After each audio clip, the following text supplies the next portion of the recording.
বন্ধুরা চলে আসলাম আরেকটি ভিডিও নিয়ে। তো আজকের আমার রেসিপি হচ্ছে মৌরলা মাছ আম দিয়ে মৌরলা মাছের চচ্চড়ি। তো এটা খেতে যে এতটাই সুস্বাদু, এক প্লেট ভাত এটা দিয়ে নিমেষেই খেয়ে নেওয়া যায়। মুখে এর স্বাদ লেগে থাকবে, টক টক ঝাল ঝাল। এটা গরমের দিনে খেতে যে কি মজার। কাঁচা আম দিয়ে এভাবে তোমরাও একবার রান্না করে খেয়ে দেখো। তো এর স্বাদ কিন্তু ভুলতে পারবে না, এতটাই মজার হয় এই তরকারিটা।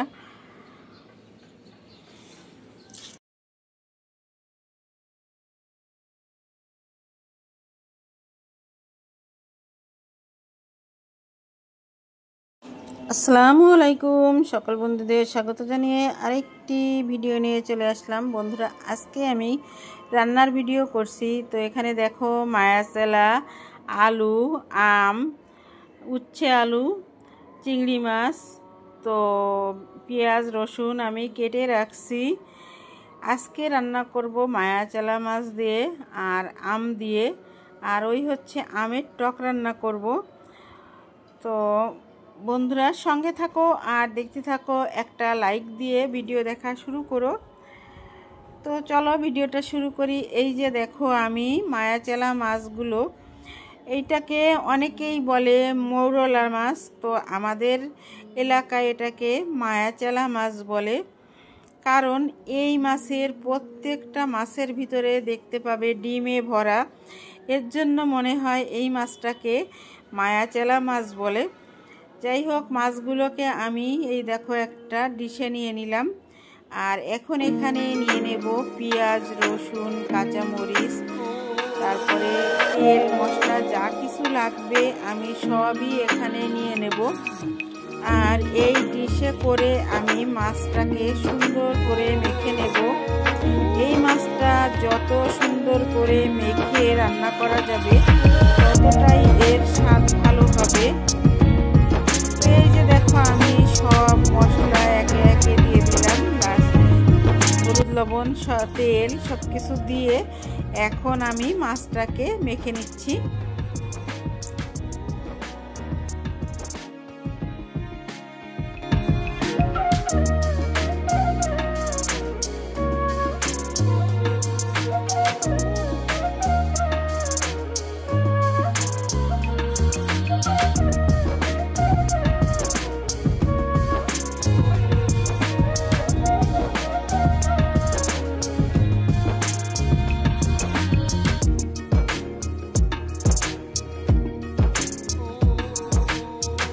দেখো এখন আমি কুচি করে রাখা আলু দিয়ে দিলাম। এখন আমি আলুগুলোকেও একসঙ্গে মেখে নেব।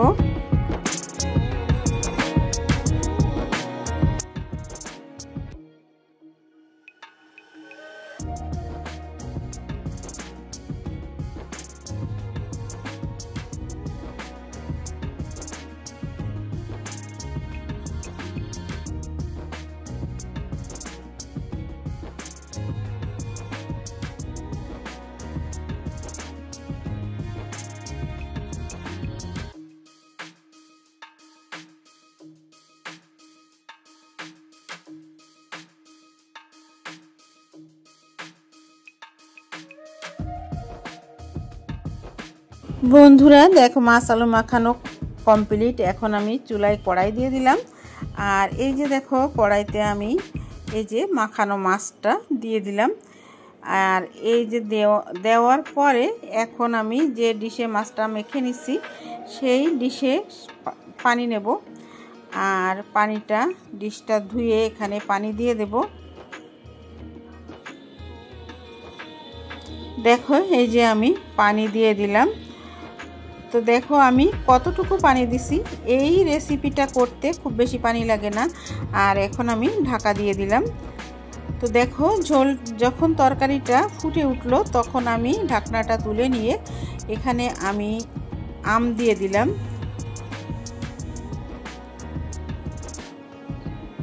আমগুলো দিয়ে আবারও আমি ঢাকা দিয়ে দিচ্ছি। বন্ধুরা কিছুক্ষণ পর এসে আমি এই যে ঢাকনাটা আবারও তুলে নিলাম। আর একটু নিচ থেকে নেড়ে দেব হালকা করে, যাতে খুব বেশি জোরে নাড়ব না। যে দেখতে হবে নিচে আবার লেগে গেল কি না। তাই তো কোনো তরকারি কিন্তু নিচে লেগে গেলে, পুড়া লেগে গেলে ভালো লাগে না। আর এখন আমি চেখে দেখতেছি যে ঝাল লবণ সব কিছু ঠিকঠাক হলো কি না। বন্ধুরা, আজকে আমি রান্না করলাম মৌরলা মাছ আলু দিয়ে আম দিয়ে চচ্চড়ি, মৌরলা মাছের চচ্চড়ি। তো এটা খেতে এতই মজার যে একবার এটা দিয়েই 1 প্লেট ভাত নিমেষেই খেয়ে নেওয়া যায়। হয়ে গেল আমার মাছের তরকারিটা। আর এখন আমি এই যে আর একটা কড়াই দিয়ে দিলাম চুলায়। কড়াইটা দেখো কতটা গরম হয়ে গেছে। আর এখন দিয়ে দিলাম তেল। আর এই যে তেলের ভিতরে এখন আমি পেঁয়াজ, রসুন, মরিচ আর মাছ একসঙ্গে দিয়ে দিলাম। আর এখন আমি এই মশলা দিয়ে মাছটাকে একটু ভেজে নেব। এখানে আমি রান্না করব আজকে। আর এই যে দেখো লবণ হলুদ দিয়ে দিচ্ছি। তো এখন আমি উচ্ছে ভাজি করব চিংড়ি মাছ দিয়ে।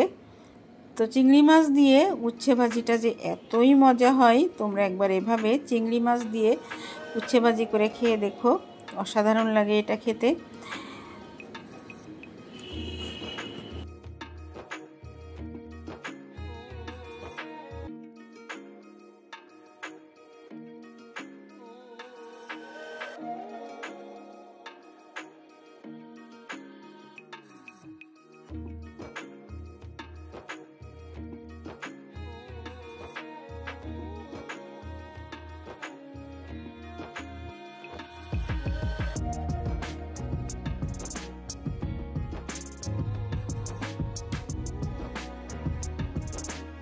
দেখো পেঁয়াজ মরিচ মাছ ভাজা হয়ে গেলে এখানে আমি দেখো উচ্ছেগুলো যে কেটে ধুয়ে লবণ মাখিয়ে ধুয়ে রাখছি সেটা আমি এখানে দিয়ে দিলাম। এখন উচ্ছেগুলোকে সুন্দর করে ভেজে নেব।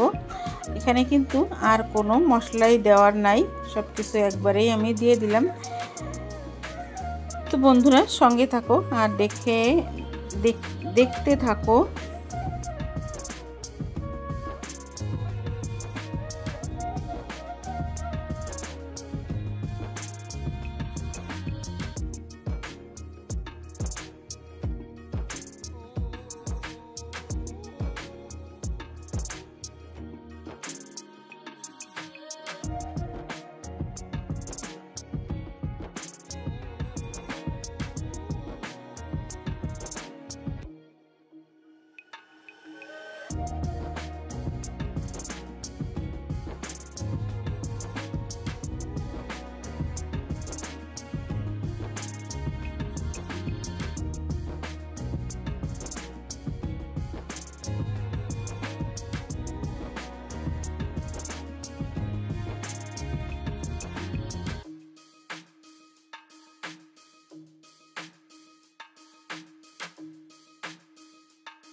বন্ধুরা এখন শুধু উচ্ছেগুলোকে অনবরত নাড়তে নাড়তে ভেজে নেব।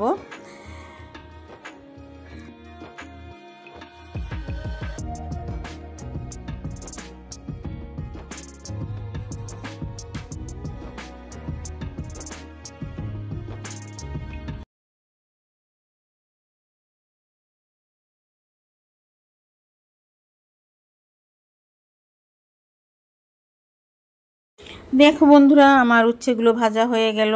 আর আমি এই উচ্ছে ভাজাটাকে একটা সার্ভিং ডিশে ঢেলে নিলাম।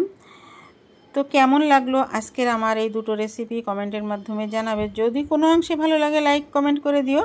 আর যদি কোনো নতুন বন্ধু থেকে থাকো সাবস্ক্রাইব করে আমার চ্যানেলের পাশেই থেকে যেও। বন্ধুরা আজকের মতো এখানেই বিদায় নেব। চলে আসবো নতুন দিনে নতুন কোনো একটি ব্লগ ভিডিও বা রেসিপির সঙ্গে। সে পর্যন্ত সবাই সুস্থ থেকো, ভালো থেকো। আল্লাহ হাফেজ, আসসালামু আলাইকুম।